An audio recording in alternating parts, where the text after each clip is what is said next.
Selamat siang semuanya.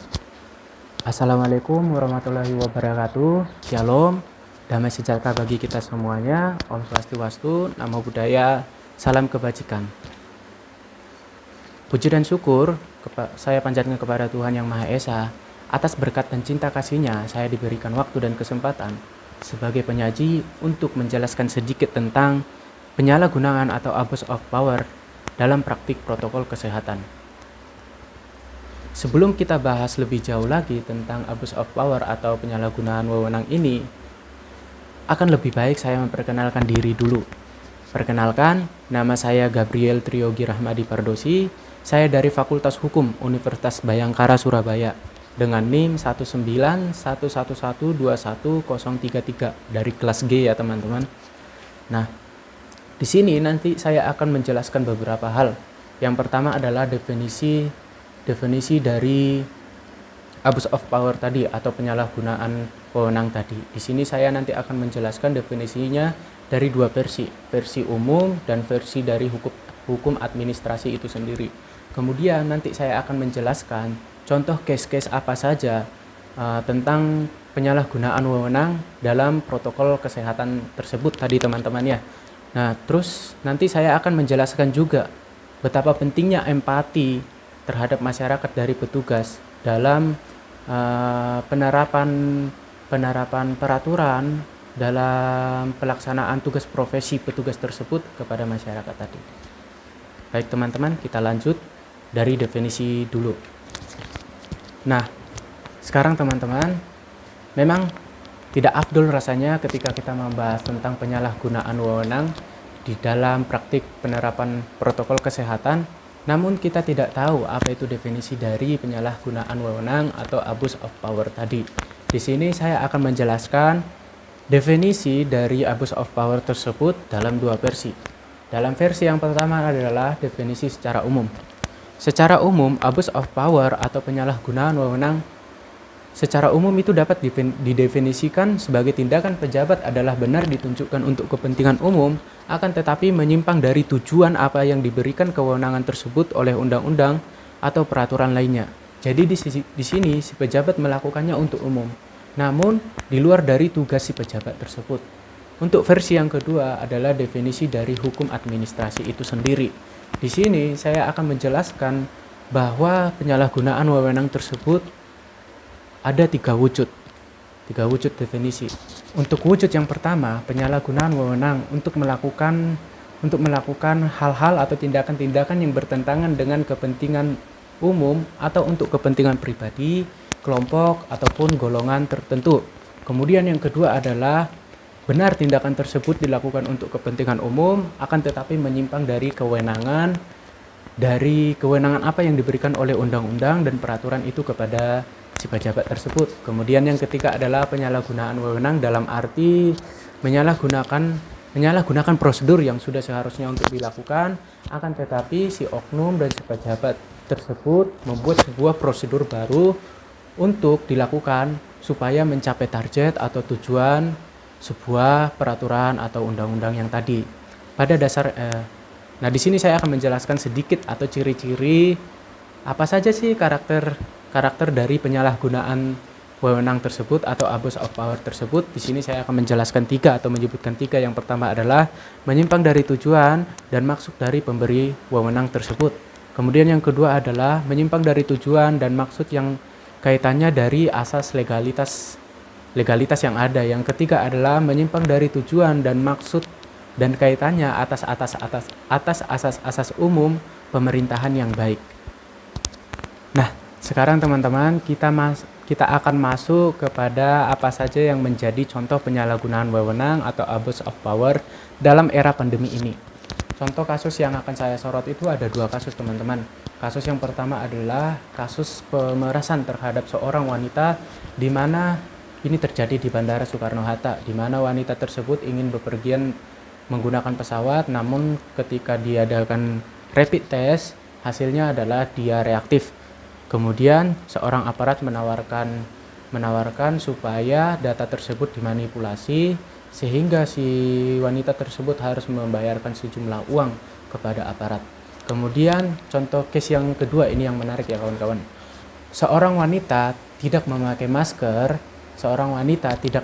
masker, kemudian dihukum oleh aparat, jongkok, dan dikelilingi oleh beberapa petugas laki-laki lainnya. Nah, di sini menarik ya kawan-kawan, yang harus kita garis bawahi adalah apa abuse of power-nya, apa tindak penyalahgunaan wewenang yang tadi. Contoh yang pertama, kita sudah jelas mengetahui bahwa kasus tersebut adanya seseorang yang diuntungkan dalam hal material ya teman-teman ya. Nah, namun yang menarik adalah contoh yang kedua. Aparat dikatakan menyalahgunakan wewenang itu kenapa? Aparat menghukum seseorang yang tidak menggunakan masker itu, kemudian dia dituduh sebagai oknum yang menyalahgunakan wewenang. Nah, di sini yang menjadi menarik ya teman-teman, kemudian akan saya jelaskan.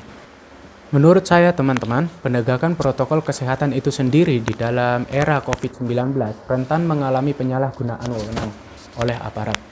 Tentu jelasnya penyalahgunaan wewenang tersebut pada kedua contoh yang saya sebutkan tadi menuai kritikan dari beberapa platform media sosial, dan aparat yang bersangkutan memang harus diproses sesuai hukum yang ada. Nah, pada contoh yang kedua, seorang wanita dihukum jongkok sambil mengelilingi aparat laki-laki yang sedang memantaunya. Di sini menarik kawan-kawan bagi saya. Menurut pengamatan saya, dari beberapa artikel yang saya baca, ini adalah contoh case penyalahgunaan wewenang oleh aparat tersebut. Alasannya adalah hukuman yang diterapkan oleh aparat tersebut tidak ada pada kerangka hukum yang resmi.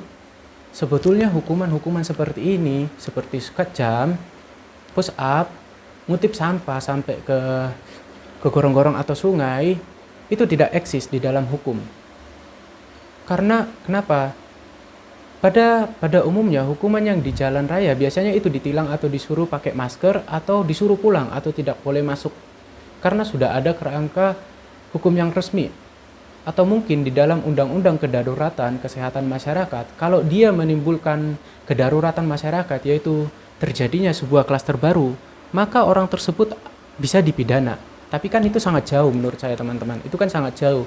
Menurut saya dari bentuk-bentuk penghukumannya saja sudah merupakan abuse of power, apalagi jika terkait dengan pelecehan seksual dan lain-lain. Dan abuse of power tadi agak mudah teman-teman untuk didefinisikan atau diprediksi karena dia tidak eksis di dalam hukum. Hukum yang hukumannya tidak eksis di dalam hukum yang hukumannya. Yang aturannya dia disuruh pakai masker, disuruh pulang, tidak dibolehkan masuk. Ini malah disuruh skot jam, mengutip sampah, dan lain sebagainya.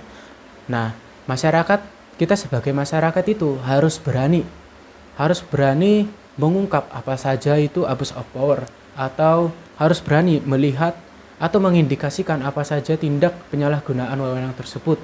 Kita baik menggunakan platform media sosial.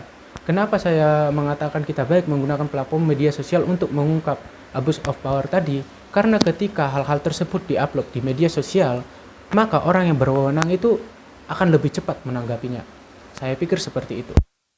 Nah, teman-teman, saya juga akan menjelaskan betapa pentingnya empati dari petugas itu terhadap masyarakat dalam penjalanan profesi mereka sendiri-sendiri. Aturan sudah dibuat oleh pemerintah pusat dalam surat edaran dan lain-lain, termasuk Inpres nomor 6 tahun 2020 tentang penegakan kedisiplinan. Di situ juga ada ditulis siapa saja yang berwenang melakukannya, baik pemerintah daerah, TNI maupun Polri itu sendiri. Pendekatan seperti apa? Semuanya ada di situ. Kalau sudah ada sanksi yang jelas, diikuti oleh peraturan daerah dan kepala daerah. Di situ harus diikuti ya teman-teman. Di sisi lain, ada instrumen undang-undang. Undang-undang Kekarantinaan Kesehatan nomor 6 tahun 2018, ada undang-undang bencana, ada undang-undang wabah lalu lintas KUHP. Bila ada orang yang melawan petugas, ada undang-undang KUHP bila ada orang yang melawan petugas tersebut. Nah, jadi instrumen hukumnya sudah ada dan aparat di daerah juga harus tahu itu. Sekarang adalah harus diimplementasikan oleh seluruh aparat yang ada di daerah. Kita sebagai masyarakat tidak boleh ragu untuk melakukannya atau melaporkannya, apalagi jika ada dugaan standar ganda. Apa itu standar ganda? Standar ganda adalah di mana aparat itu tegas terhadap publik akan tetapi lembek terhadap sesama petugas lainnya.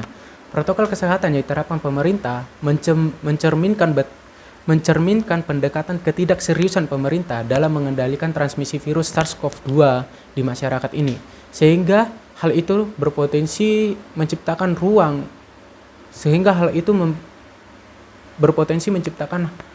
ruang abuse of power yang sangat luas terhadap aparat-aparat atau oknum tertentu. Baik teman-teman, kita masuk kepada kesimpulan yang bisa saya berikan. Kesimpulannya adalah penegakan protokol kesehatan menjadi rawan terhadap praktik abuse of power karena penerapan sanksi yang tidak termuat pada hukum resmi. Keseluruhan pemerintah harus mengesahkan peraturan resmi mengenai sanksi bagi pelanggar-pelanggar protokol kesehatan sehingga meminimalisir praktik abuse of power. Dalam artian apa? Pemerintah itu harus membentuk sebuah kerangka hukum yang pasti, apa saja hukuman-hukuman tersebut, sehingga kemudian disosialisasikan kepada penegak-penegak hukum, kepada yang mengawasi, kepada petugas, apa saja sanksi yang boleh diberikan kepada masyarakat itu tadi. Baiklah teman-teman, sekian sedikit banyaknya apa yang bisa saya sajikan. Semoga apa yang saya sampaikan dapat bermanfaat bagi teman-teman, apa yang saya sajikan dapat bermanfaat dan diaplikasikan dan menjadi bahan referensi edukasi bagi sesama lainnya, baik dalam lingkungan pelajar, lingkungan profesi, maupun lingkungan kemasyarakatan. Saya menyadari bahwa besar keterbatasan saya sebagai penyaji materi ini dikarenakan awamnya pengetahuan saya tentang abuse of power. Nah, untuk hal ini tentang kata dan perbuatan yang salah mungkin dari sebelumnya, saya memohon maaf kepada teman-teman. Selamat siang, Assalamualaikum warahmatullahi wabarakatuh. Shalom, salam damai sejahtera bagi kita semua. Om Swastiwastu, Namo Buddhaya, salam kebajikan. Terima kasih.